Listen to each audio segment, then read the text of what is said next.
So here's part one. Answer all the questions in this part.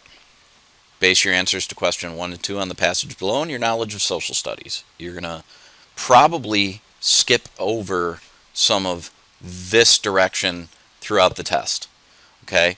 But don't start skipping over things like answering all questions and whatnot. It looks like just directions. Occasionally, there's going to be a little snippet of information up here at the top of the document. Okay? And you might think, oh, that's directions, and move on. So pay close enough attention to realize whether there's information for you up here or whether it's just this generic base your answers on question 1 and 2. You're probably going to be skipping over a lot of that to save time. But do pay attention to a possible caption at the beginning of a document. So, as I pointed out before, that S, Q, D process, SQUID, source, question, document. The first thing you're going to do is consider the source. This is by John Jocelyn, an account of 2 voyages of New England made during the years 1638 and 1663. So this sounds like a primary source from the 1600s. All right, now what's going to be asked of me? What are the questions asking? First, the events described in this account could be considered a turning point. That sounds important in history because then, based on the information provided in this account, which claim is most plausible? Okay. Now I'm going to go back. Finally, reading the document. Not long before the English came into the country, happened a great mortality amongst Native Americans, especially where the English afterwards planted. The east and northern parts were sore smitten with the contagion. Ooh, contagion, that sounds significant. First by the plague. Afterwards, when the English came by, the smallpox. The 3 kingdoms, or sagamorships of the Massachusetts, were very populous, having under them 7 dukedoms, or petty sagamorships. But by the plague were brought from 30,000 to 300. There are not many now to the eastward. The Pequots were destroyed by the English. The Mohawks are about 500. Okay, so it sounds like lots of sickness, numbers depleting, so natives dying by disease. So the events described in this account are considered a turning point in history because the author of this account went on to become a powerful English lord. No, this is not about back in England. Native American societies grew strong again after contracting European diseases, resulting in an increase in native population. No, they're definitely losing population. Native Americans in the British colonies experienced a drastic decline in population due to disease and war brought by Europeans. Yes, that sounds correct. I'm going to circle it, but I'm still going to double check that 4 is incorrect. New England colonists repaired relationships with Native Americans soon after the incidents described. No, this doesn't say anything about like making up or making nice. So this one we were able to eliminate 3 out of the 4 answers and find a sure correct answer. That's not always going to be that easy, but you still want to eliminate 3 out of the 4 if you can. Based on the information provided in this account, which claim is most plausible? So the second question. Native American peoples were welcoming to European colonists who settled in North America. Well, there are some accounts of them being welcoming, so I'm not going to cross that out. Native American populations were susceptible to diseases to which they had no previous exposure. That is definitely true, and it is related to the document I read about diseases, so I'm going to circle that, but I'll double back if I need to. 3. European colonists poisoned native peoples intentionally, decimating their population. No, this was not talking about poison, it was talking about disease. Native American civilization was far inferior to European civilization. If you were in my class, we did a whole unit on how advanced indigenous populations were, so no way. And I'm going to double back, and although this first one isn't something I could cross out right away, This document is nothing about welcoming to European colonists. We did learn about that in the course, but that is not what is up here in this document. What is up here leads us to choose option 2. Populations were susceptible to diseases to which they had no previous exposure. So I can cross this out. This is a great example of a question where there are two true statements, only one of which is most plausible. So be careful about the language that they're throwing at you. This, once we highlighted, annotated, once we analyzed this, we honed in on correct answers pretty easily. The problem is, if you don't read through the questions and the sourcing information and stuff carefully, you might not notice some of what we highlighted, and then you'll skip over it and maybe answer number 1. That is a true statement. There are accounts of indigenous populations being welcoming to Europeans who came to North, Central, and South America. There are accounts of that, but that is not what's in the document. So it's very important to analyze things in a lot more detail. Okay, I'm going to skip over that. Now I'm going to consider the source, which is Abigail Adams, letter to John Adams, 1776. Now I'm going to consider the questions. Which document most directly addresses the concerns expressed by Abigail Adams in this passage? Based on the letter, what problem is being discussed? Okay, so we're looking for the problem, and we're looking for a specific document in these answers that sounds like what she's talking about. Alright, so let's go back. I long to hear that you have declared an independency. And by the way, in the new code of laws, which I suppose it will be necessary for you to make, I desire that you remember the ladies, and be more generous and favorable to them than your ancestors. Do not put such unlimited power into the hands of the husbands. Remember, all men would be tyrants if they could. If particular care and attention is not paid to the ladies, we are determined to foment a rebellion, and will not hold ourselves bound by any laws in which we have no voice or representation. So there's nothing in particular here that stands out to me terminology wise. Really the theme of this is just, ladies, rebellion, not hold ourselves bound by any laws. So there's no historical terms jumping out at me, but she's definitely hey, us ladies, pay attention to us. So let's now go to the questions. Which document most directly addresses the concerns expressed by Abigail Adams in this passage? Well, I know that the Federalist Papers had to do with the ratification of the Constitution. That was in 1787. So that was after this. This can't be it. The Monroe Doctrine comes way later, and that is James Monroe's foreign policy. And even if you don't remember the date, that James Monroe was a president.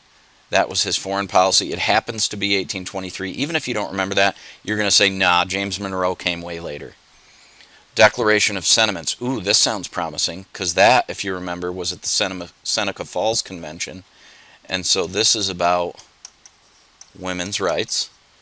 And then last, Emancipation. No, come on. That was way later during the Civil War, and that was over slavery. So, yes, we've honed that down to 1.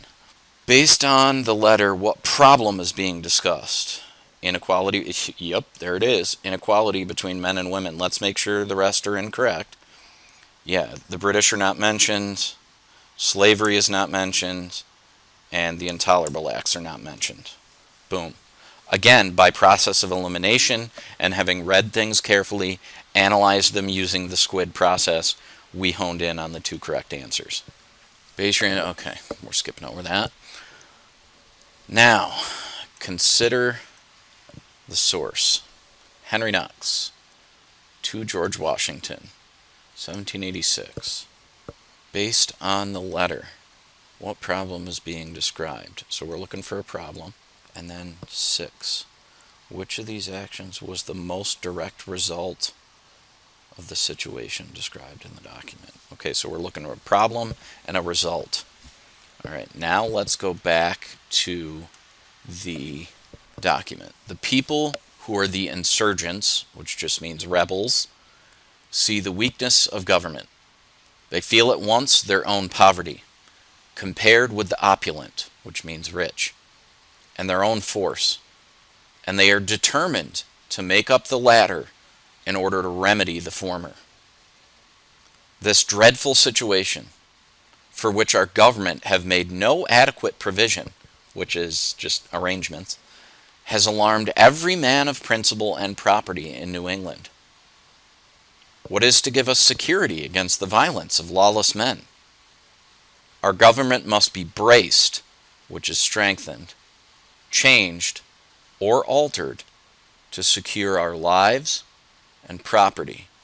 Okay, yeah, I mean, weakness of government needs to be changed or altered. So let's go back here. Based on the letter, what problem is being described? Loyalists plotting to reunite Britain with its... No. Weaknesses of the federal government under the Articles of Confederation. Yep, that sounds promising. Let's circle that. States trying to secede. Nope, that sounds like the Civil War. Rampant poverty in the 18th century United States. Although there is talk of poverty and the opulent, this is not all that they're talking about here. They're more worried about the weaknesses of government. So this one is kind of a trick. This one here is luring you in because it mentions poverty up here, but the correct answer is actually 2. Which of these actions was the most direct result of the situation described in the document? Number 1, the government created welfare programs. Number 2, the government forgave people's debts. 3, the government created a national bank. No, these all sound like throughout history. And then delegates created a new constitution. Yes, because remember up here, 1786, it was the next year in 1787 that they had the Constitutional Convention. Welfare programs, that sounds like the Depression. Forgave people's debts. That doesn't even really sound like something that's ever happened. The government created... Nope, National Bank is after the writing of the Constitution. That sounds like completely irrelevant. So we can eliminate all 3 of these, and we know the Constitution was written 1 year after. Awesome. So here we are having honed in on correct answers yet again. Now we have 2 questions based on this map. If I look at the sourcing information underneath, it doesn't give me a whole lot. I see an author name, United States History, a publisher, 1984. So this appears to come from a U.S. history textbook from the 80s. But I can see up here in the title of the document, the effect of policies towards Native American Indians, 1830 to 1850. So the sourcing information, including the title, does give me a little bit of a preview that this is going to be about Native Americans. Now, what is going to be asked of me? I need to consider the 2 questions, 7 and 8. Native Americans were moved to Indian territories depicted in the map partially because... Okay, so this is talking about movement, so probably Indian removal. 8. Based on this map, what was one effect of the Indian Removal Act of 1830? Yes, okay, we're talking about removal. So let's go through each question and its options one by one. Option 1 in question 7. Of western expansion into the Ohio River Valley by American settlers. We do know that that was one of the very next places after the Revolution and settling of new places with new states becoming states. So that's a possibility. Number 2, a drought in the southeast United States caused migration by Native Americans. No. We know from what we've learned that they were forcibly moved. This was not voluntary. It was not because of environmental reasons. Number 3, President Andrew Jackson signed the Indian Removal Act in 1830. Okay, yes.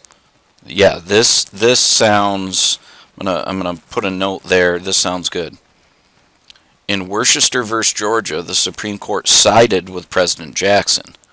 Now, Worcester versus Georgia is going to stand out to you as, ooh, that's the Indian removal Supreme Court case. But remember, they actually decide against Jackson, and he's quoted as saying, Marshall has made his decision. He's referencing Chief Justice John Marshall.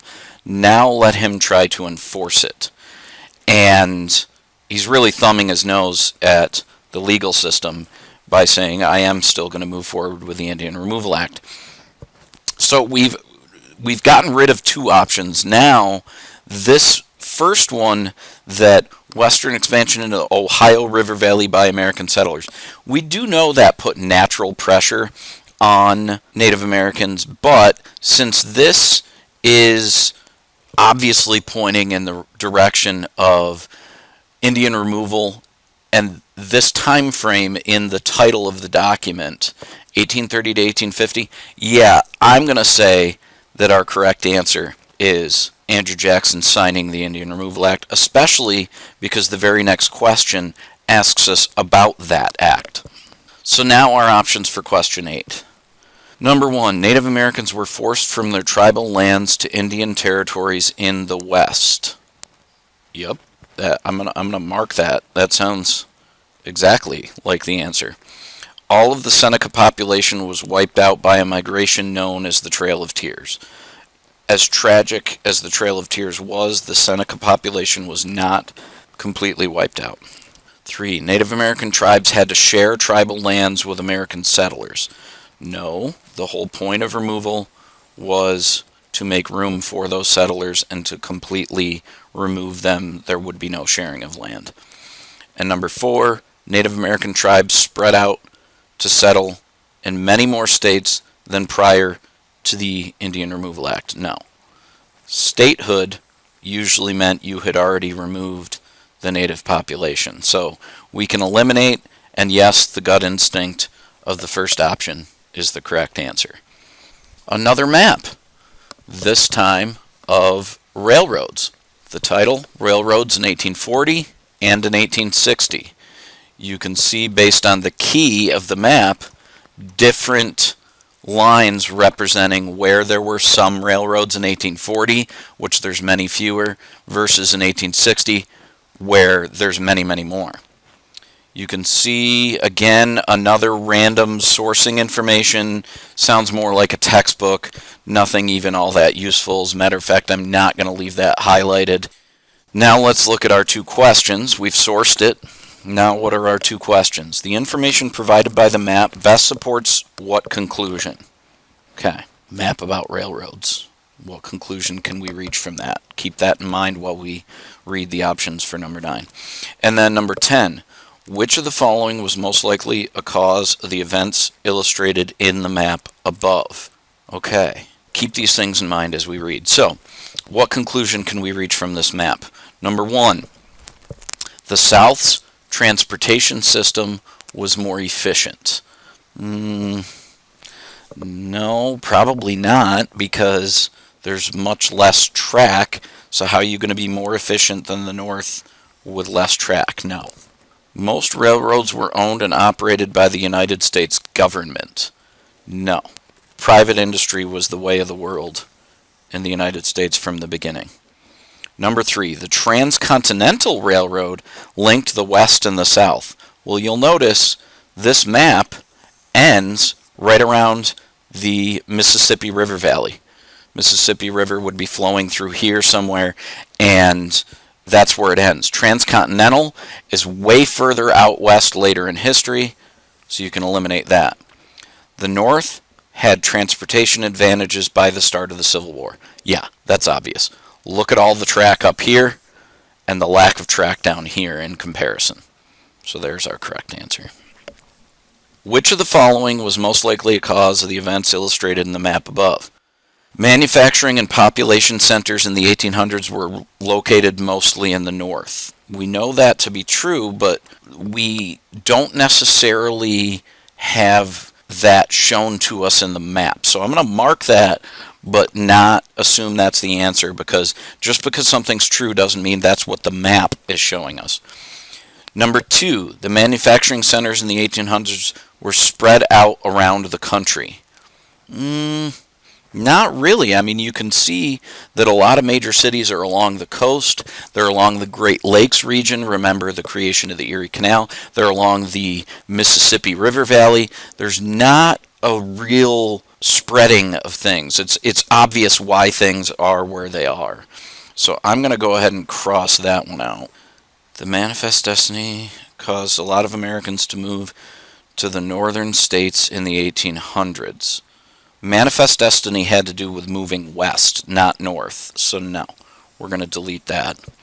And then lastly, most of the American population was concentrated in the southern United States. Well, you can see there are fewer cities than there are in the north, so we know that not to be the case. So our gut instinct of yes, this was a true statement is indeed the right answer. But like I said before, never assume that just because a statement is true, that it is the answer to the question, because a true statement might be a true statement that has nothing to do with the document that you're working with. So always make sure that it's something that you are double checking. Here we have millions of acres for sale. So we have an advertisement here. It's from the Library of Congress. No title, but yeah, millions of acres for sale. All right, now let's read what is going to be asked of us in each question. What happened as a result of offers like the one shown on this 1872 poster? Okay, so what happened as a result? Land for sale, Iowa, Nebraska. What happened as a result? All right, we're going to keep that in mind.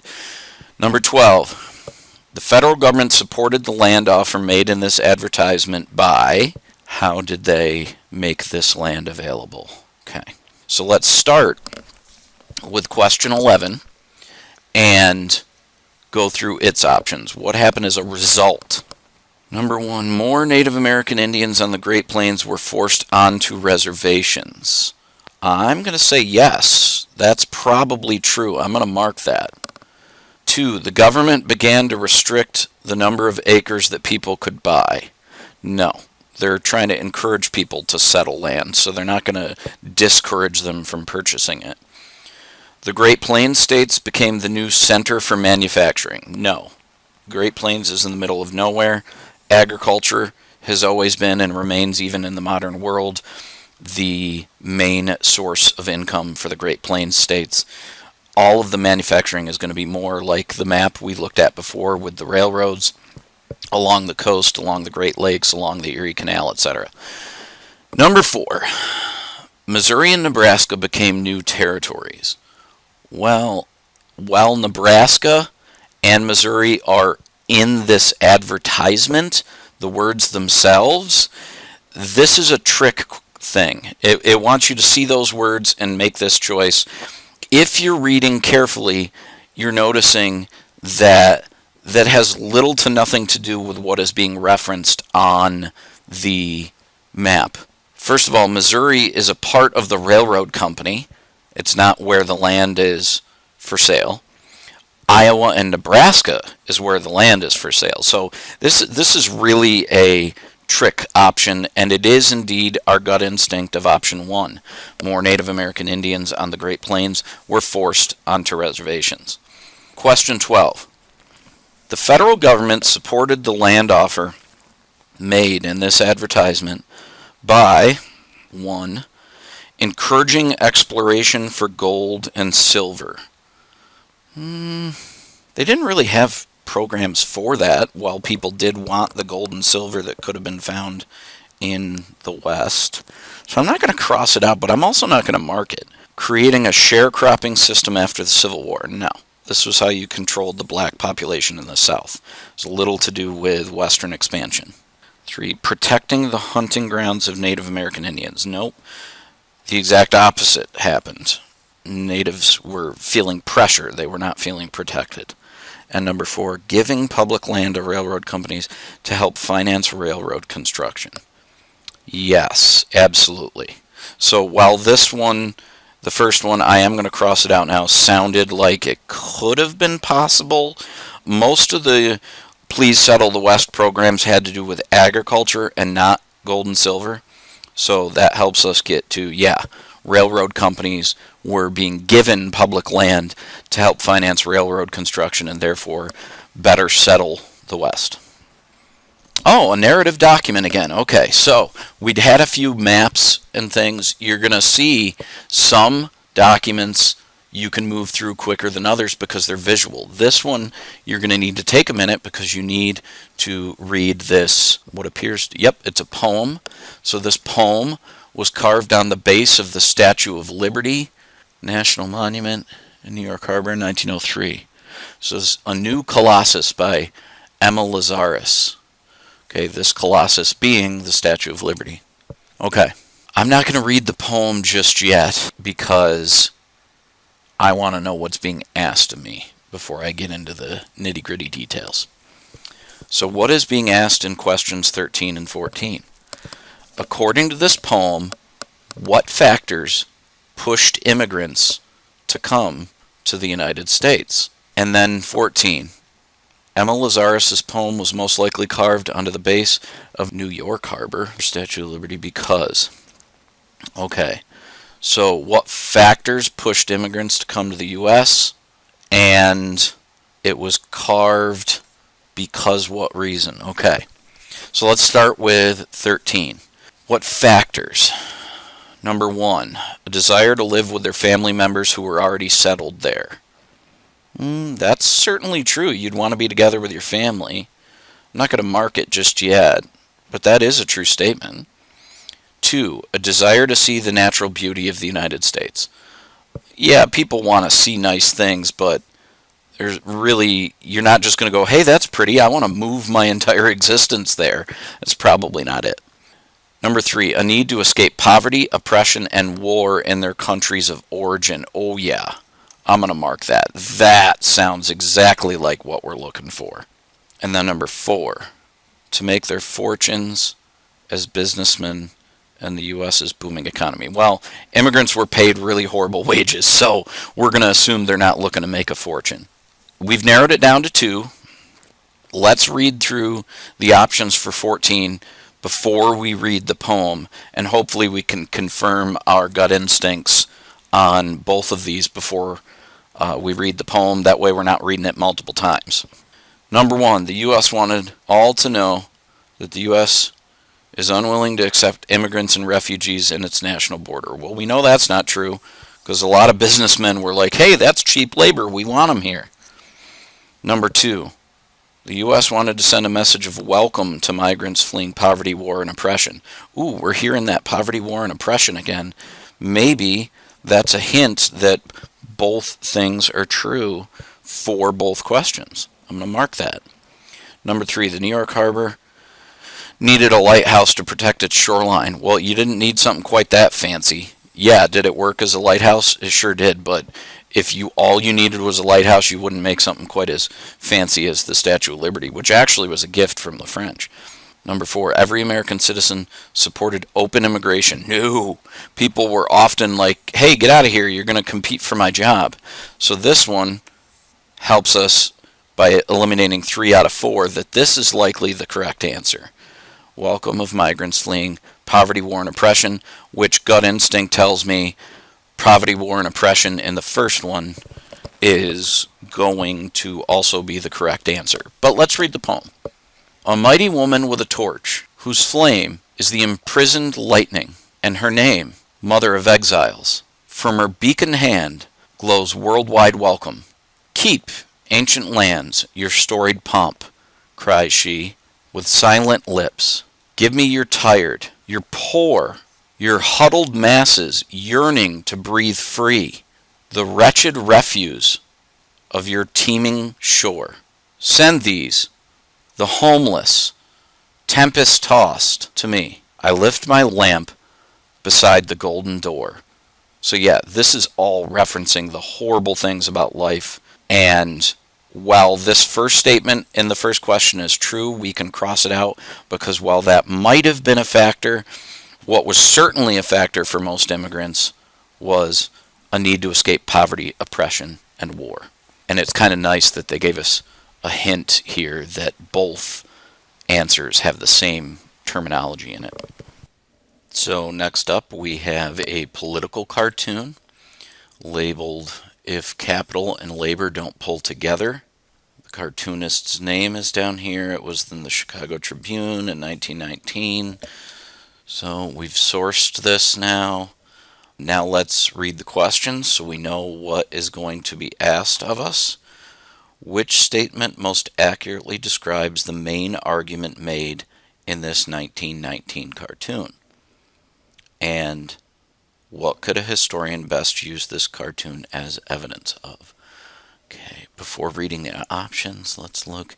We have capital, we have labor, U.S. closed on account of strikes, and Uncle Sam is saying, and just when I had such an advantage in the start of the race for the world markets.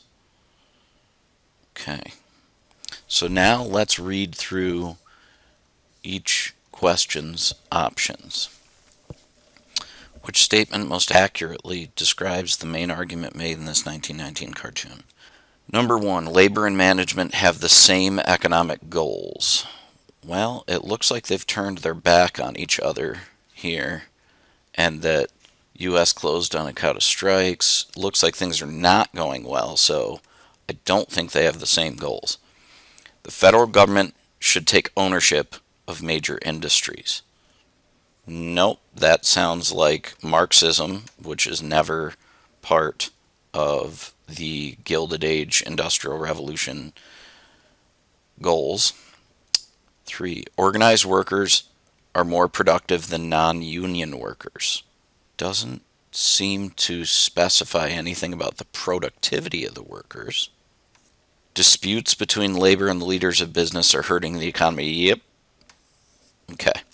So they've got their backs turned to each other. So disputes between labor, strikes is up here. 16. What could a historian best use this cartoon as evidence of? The laziness of American workers. We know that's not true. Some of the most productive workers in the world.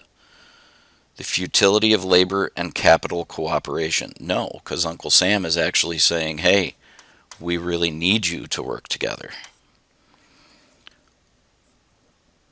A desire among Americans for an end to conflict between labor and capital.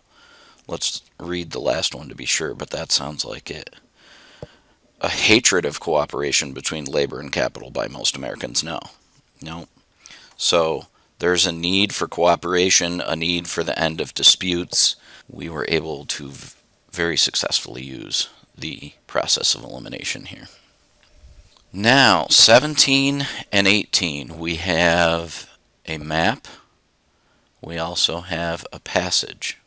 The sourcing information shows us that this passage is from a history of American foreign policy, and this map is also from a different history of American foreign policy.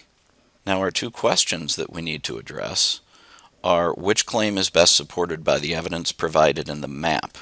Okay, that's important to make note of. They're giving us the hint that this one is based entirely on the map, and then 18 based on these two documents, what was one effect of the U.S. expansion in the 1890s. So one of these is only going to be addressed in 17, and then both are going to be addressed in 18.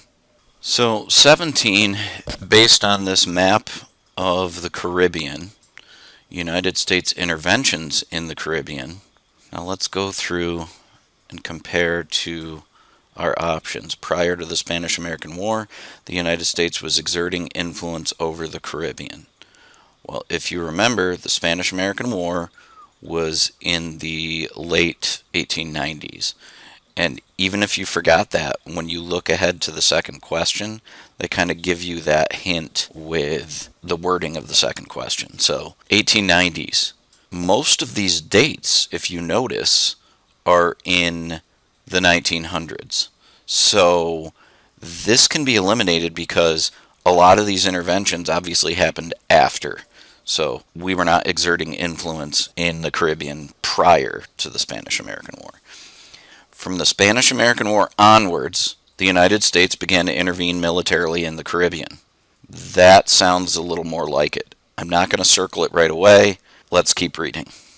The United States colonized all of the Caribbean nations in the early 1900s, making them all U.S. territories. Well, we know that the Caribbean is not U.S. territory, so that's not accurate.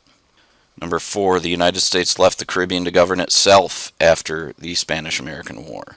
We know that's not true either, because there are certain parts of the Caribbean, for example, Puerto Rico, which is a U.S. territory. Also, the whole point of this map is U.S. intervention in the Caribbean, and so leaving something to itself when the whole point of the map is intervention doesn't make sense either. So we can narrow that down to just question 2. So based on both the map and the document above, what was one effect of U.S. expansion in the 1890s? So let's read through the options first before reading through the document, and maybe something will stand out to us when we read through the document. 1. American imperialism became a topic of debate among U.S. politicians. 2. The United States established a dominance over the Caribbean and gained recognition as a world power. American participation in the Spanish-American War did not change American foreign policy. And lastly, American influence in the Caribbean led to American influence in Asia. I'm going to go ahead and eliminate that because influence in different parts of the world had very different goals. I mean, expansion of markets for sure, but obviously you can't treat one side of the world the same way you do another. So that one we might be able to eliminate right away. So let's read through the document. We've got all these interventions labeled on the map, but we also have this document. The Spanish-American War was a turning point in the history of American foreign policy. From that time on, Americans could no longer look merely inward. The United States had established an undisputed dominance of the Caribbean and had extended its influence to the shores of Asia. It had become a recognized world power through its own inherent strength. And that strength affected the international politics of all the great powers of the world. Even if it wanted to, the United States in the new century could no longer remain aloof from the politics of the rest of the world. Now, be careful of wording, because that option that I eliminated before we even started reading, there is some wording that could make you lean in that direction.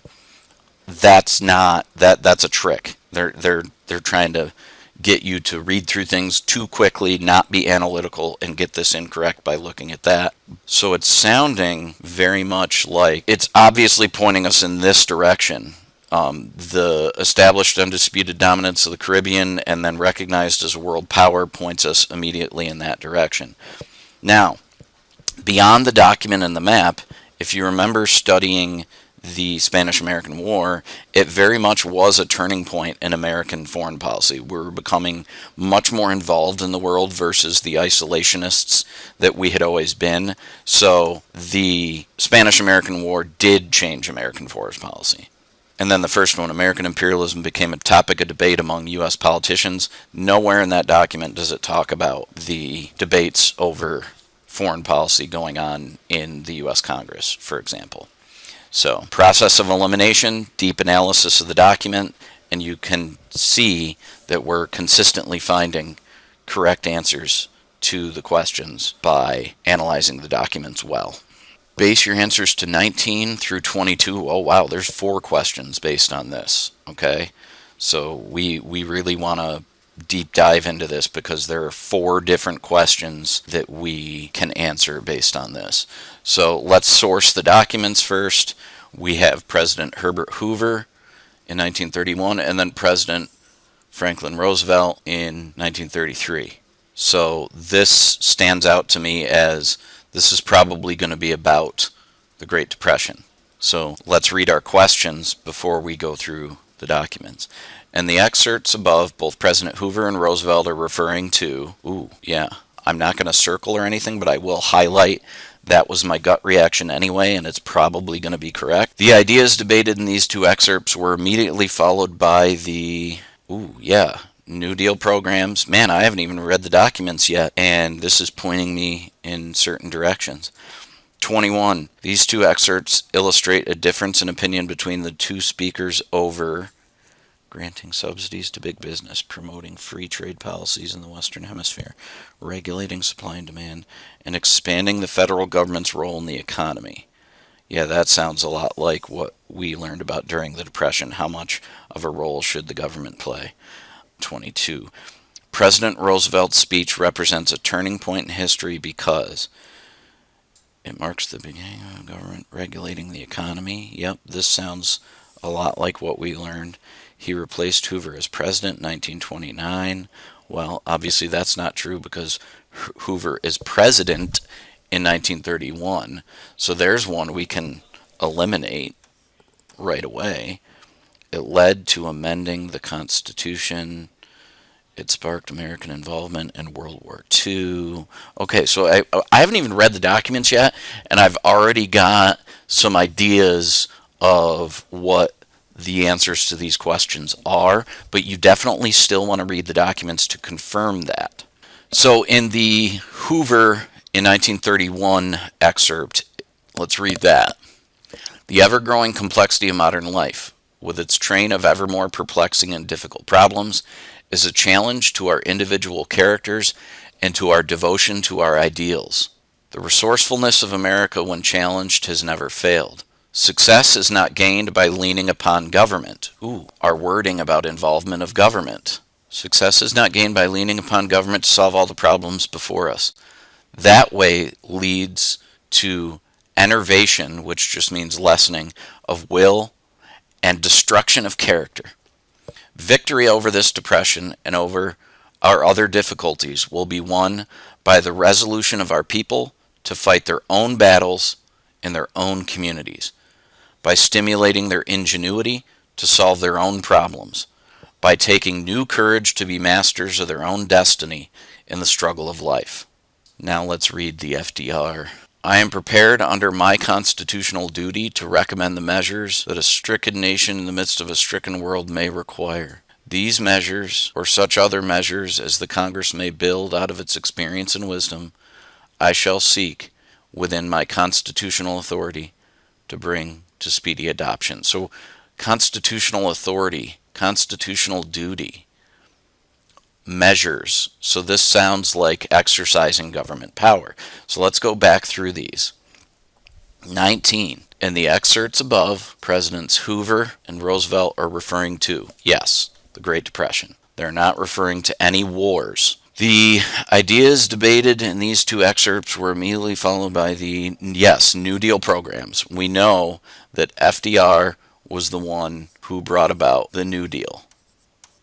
It is not about Reconstruction, it is not about the Gilded Age, and it is not about the ratification of the Treaty of Versailles. Very easily can we eliminate these things because none of those terms, none of that wording is relevant to the time period or mentioned in any of the documents. These two excerpts illustrate a difference in opinion between the two speakers over granting subsidies to big business, that's not mentioned, promoting free trade policies, that's not mentioned, regulating supply and demand, that's not mentioned, but expanding the federal government's role in the economy is. 22. President Roosevelt's speech represents a turning point in history because marks the beginning of government regulating the economy. Yes. He did not replace Hoover in 1929 because Hoover is still president in 1931. There's nothing saying we amended the Constitution, and there's nothing saying anything about World War II. So this one you were able to get a good gut instinct just based on the fact that Hoover and Roosevelt are the ones being mentioned, but it's still good to go back and confirm all of that. And again, good analysis of the documents has led us to be able to eliminate all of the bad options and hone in on correct answers. So this is from a manuscript collection from a university, and it reads about Civilian exclusion order, Japanese ancestry. This is sounding like, yeah, San Francisco, California, 1942. This is all sounding like Japanese internment. But let's read our questions to be sure that we know what is being asked of us here. The instructions referred to in this public notice resulted in the... Who was the intended audience of this public notice? Okay, so let's read through our options in question 23. Number 1, deportation of most Japanese aliens to Japan. Well, that's not even really feasible. Even if we wanted to do that, we were at war with Japan. It's not like we were going to have any way of deporting people back to Japan. Protection of the homes and property of Japanese Americans. Unfortunately, these things were stripped away from them at this time. 3, removal of Japanese Americans to internment camps. Yep, I'm going to go ahead and circle that. We do want to eliminate the last option, but yes, Japanese internment camps. Drafting of all young Japanese American men into the United States military. No. As a matter of fact, many of them would have been deemed untrustworthy just because of their ancestry. So, now 24. Who was the intended audience of this public notice? The Presidio of San Francisco. Well, that is on the document. American residents of Japanese ethnicity. Japanese soldiers on American soil. We did not have any of that going on. Civilians excluded during wartime. Well, instructions to all persons of Japanese ancestry. So even though San Francisco is mentioned, it was labeled the Civilian Exclusion Order number 5. They're using some tricky language here, but it is targeted to the instructions of people of Japanese ancestry. So both of these about Japanese internment. So we have 2 documents. One of them is a chart or a graph of some kind, and then we have a narrative document. Let's read through the questions to make sure we know what's going to be asked of us before we keep going. Based on this graph, document 1 can infer that. This is another great example of something being specifically told to look at only document 1 for this question. Then 26, which of the following claims is best supported by documents A and B? So this is very much like the one we did just a little bit ago, where you focus only on one and then focus on both for the other question. So document 1 is troop deployments to South Korea, and the second one is about the Korean War. Okay, so that gives us a heads up of what to be looking for as we go through. So just based on the first document, you can see that during the window of time of the actual war was when troop deployments were highest, and then they tailed off but stayed rather high as Korea still had U.S. troops.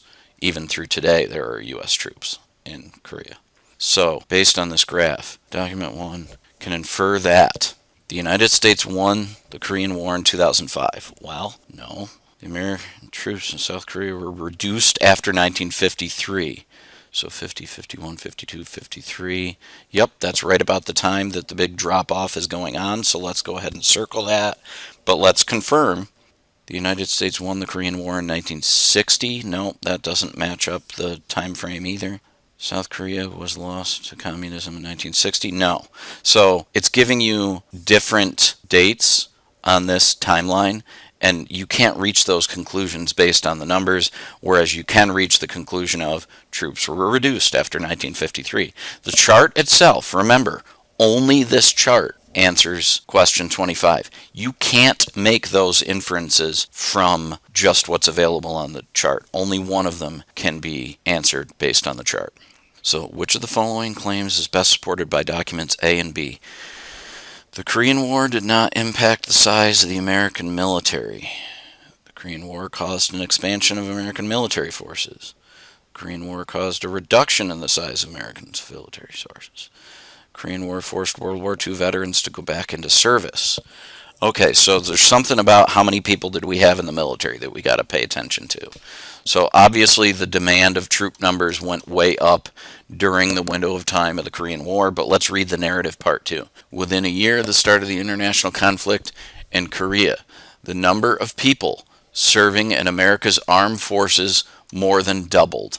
So, Korean War led to expansion of military forces. But let's confirm this by finishing reading and eliminating the other three. Air Force went from 42 to 72 wing groups. The Navy expanded its number of ships from 600 to over 1,000. The pace of military buildup at this point exceeded that by... So they're giving you specific numbers, but all feeding back to an increase in the number of people in the armed forces. So let's read through the options and eliminate the other three and be sure. Korean War did not impact the size of the American... That's not true because obviously there were more.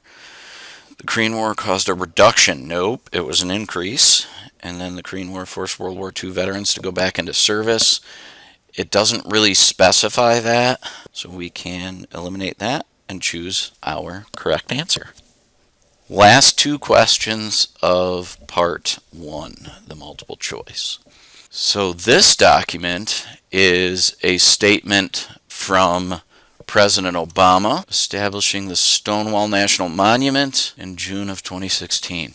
Now let's read the two questions so we know what's asked of us.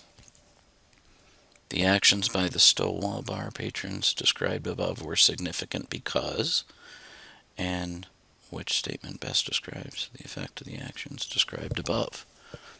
Okay, a statement and significance of actions. Okay, so let's read through. On June 28, 1969, undercover police officers raided the Stonewall Inn around 1:15 a.m. The police frequently raided LGBTQ bars for illegally selling alcoholic drinks to homosexuals. So it sounds like they had a law against if you were homosexual that you could have a drink in public. Yeah, these laws really did exist.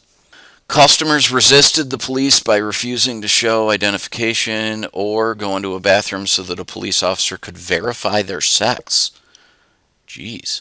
So they're getting inspections in the bathroom, and some are refusing to comply.